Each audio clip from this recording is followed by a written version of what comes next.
નમસ્કાર મિત્રો, સ્વાગત છે તમારું ખેડૂત સમાચાર ચેનલમાં। મિત્રો, આજના વિડીયોમાં માવઠું પડવાની અને ઠંડીને લઈને મોટી આગાહી કરવામાં આવી છે। ત્યારે ક્યાં ક્યાં વરસાદ પડશે અને કેવો પડશે અને હવે આગામી સમયમાં ઠંડી કેવી પડશે તે તમામ માહિતી વિશે આ વિડીયોમાં વાત કરીશું। તો વિડીયોને છેલ્લે સુધી જોતા રહેજો।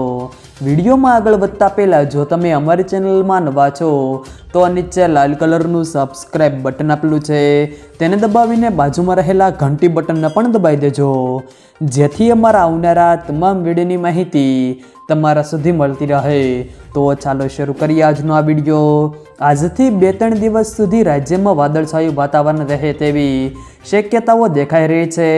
ગુજરાતના સીમિત વિસ્તારમાં જ વાદળછાયું વાતાવરણ રહી શકશે।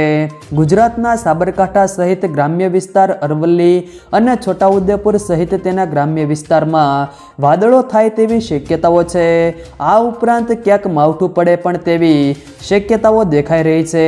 ઉલ્લેખનીય છે કે વરસાદ નહીં પડે પણ છૂટાછવાયા વિસ્તારોમાં માવઠું પડે તેવી શક્યતાઓ ચોક્કસ છે।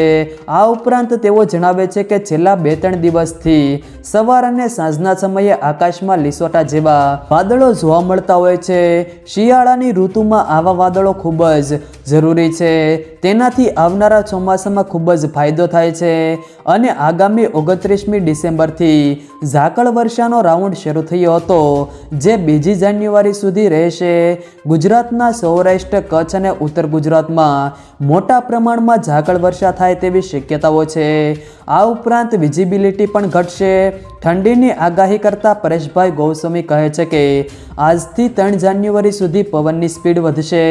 18 કિમી પ્રતિ કલાકની ઝડપે પવન ફૂંકાશે। ઠંડીનો નવો રાઉન્ડ ચાલુ થશે ત્યારે દિવસ દરમિયાનના ઉચ્ચતમ તાપમાનમાં ઘટાડો થશે। મહત્વનું છે કે ઉત્તર ભારતના પહાડી વિસ્તારોમાં બરફ વર્ષા થઈ રહી છે, ત્યારે આગામી 36 થી 72 કલાકમાં ગુજરાતની ઠંડીમાં મોટા પ્રમાણમાં વધારો થશે।